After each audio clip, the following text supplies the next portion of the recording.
নমস্কার দর্শকবৃন্দ, ধর্মকথা চ্যানেলে আপনাদের সকলকে জানাই স্বাগত। ভক্তবৃন্দ, আপনি এই মুহূর্তে যে ছাদের নিচে আছেন, অর্থাৎ আপনার যে গৃহ, ভাবুন তো আপনার সেই গৃহ কতই না কষ্ট করে কেউ একজন বানিয়েছেন।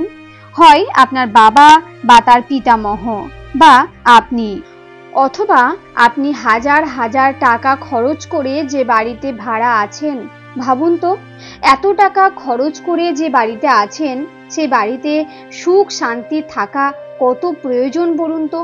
কিন্তু অনেক সময় সুখ শান্তির ব্যাঘাত ঘটে শুধুমাত্র কিছু খনার বচন না মানার ফলে।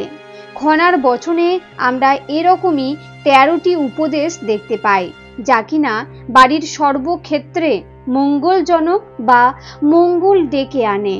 তো চলুন সময় নষ্ট না করে আমরা জেনে নিই সে খনার বচন অনুযায়ী গৃহের কোন দিকে কি রাখলে আপনার সংসার মঙ্গলময় হবে।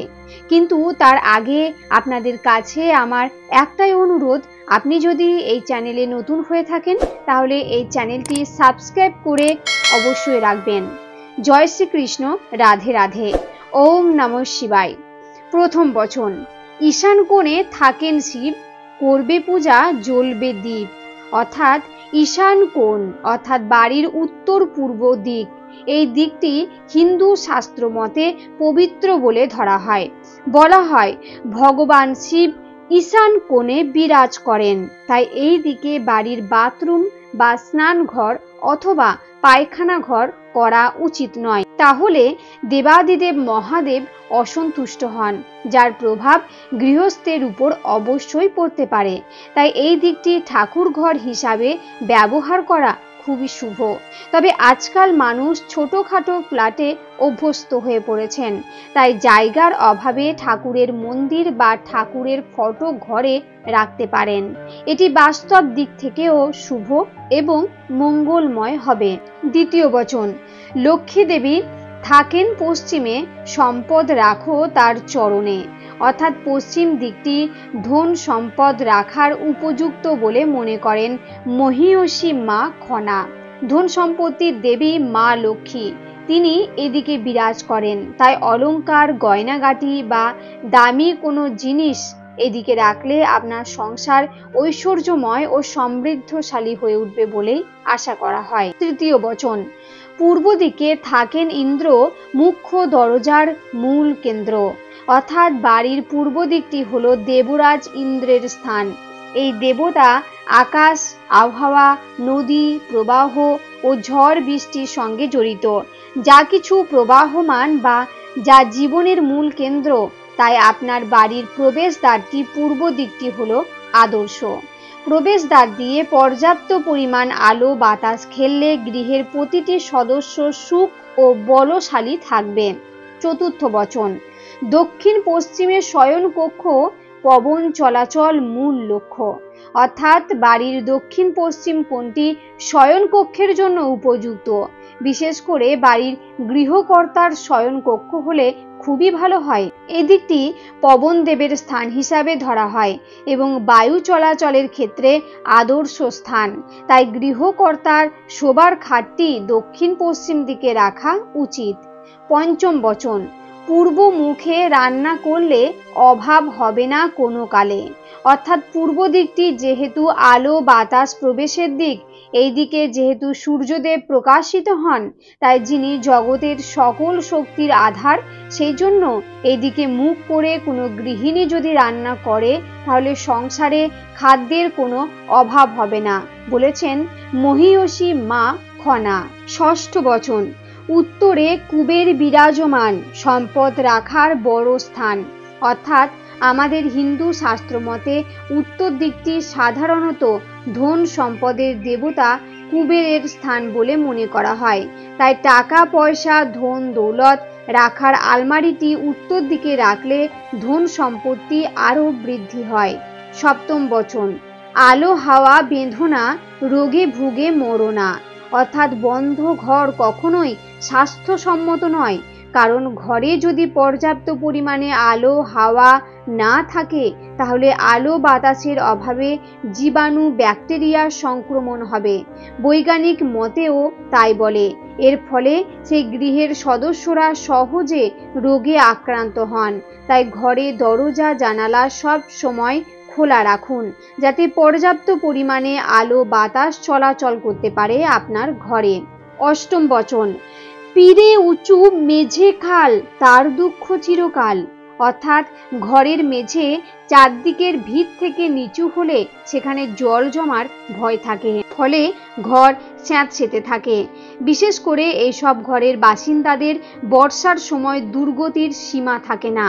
এমন ঘরবাড়ি মোটেও বসবাসের উপযুক্ত নয়। নবম বচন, দক্ষিণের ঢেকি উত্তরে বেলো ঘনা বলে এ বাড়ি গেল। অর্থাৎ ঘরে দক্ষিণ দিকে বা বাড়ির দক্ষিণ দিকে যদি ঢেকি থাকে তা কিন্তু ঘরের পক্ষে বা ওই বাড়ির পক্ষে মোটেও শুভ নয়, যেটা অবশ্যই আজকালকার দিনে কোথাও দেখা যায় না। এটা আগেকার দিনে চাল বা ধান ভাঙার যন্ত্র হিসাবে ব্যবহার করা হতো। এই ঢেকি আর উত্তর দিকে বেল গাছ থাকলে তার বাড়ির পক্ষে অশুভ, কারণ তাতে অর্থের সংকট দেখা দেয় বলে মনে করা হয়। দশম বচন, তাল তেঁতুল মাদার তিন ঘরের আঁধার। অর্থাৎ ঘরের কাছে তাল গাছ তেঁতুল গাছ বা মাদার গাছ থাকলে তা খুবই অশুভ। এই গাছগুলি নেতিবাচক শক্তিকে ডেকে আনে, যা গৃহের পক্ষে খুবই অশুভ বলে মনে করা হয়। তাই এই তিনটি গাছ বাড়ির কাছে রাখতে নেই বা লাগাতে নেই। 11 নম্বর বচন, গঙ্গা বাড়ি ছড়া দাও সকাল বিকেল ধুনো দাও।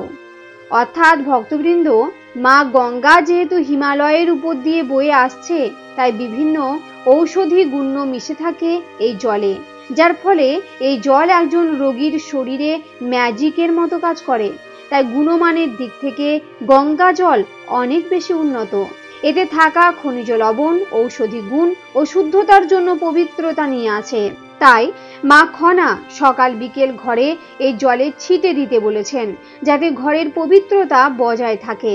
অন্যদিকে ধুনোর ধোঁয়া স্নায়ুকে শান্ত করে, রক্তচাপ কমায়, মাথা ব্যথা ও বিষণ্ণতার অনুভূতি থেকে মানুষকে মুক্তি দেয়। এর পাশাপাশি অশুভ শক্তি বা নেতিবাচক শক্তিকেও বাড়ি থেকে দূর করে এবং শুভ শক্তির প্রভাব বৃদ্ধি করে। তবে সতর্ক থাকবেন, যাদের হাঁপানি বা ফুসফুসের কোনো অসুখ আছে তারা ধুনো জ্বালাবেন না, এটি তাদের স্বাস্থ্যের পক্ষে খুবই ক্ষতিকর। 12 নম্বর বচন, দক্ষিণের ঘরে দুধে ভাতে উত্তরের ঘরে মরে শীতে। পূবের ঘরেরা খায় ভাত পশ্চিম ঘরেরা ফেলে পাত।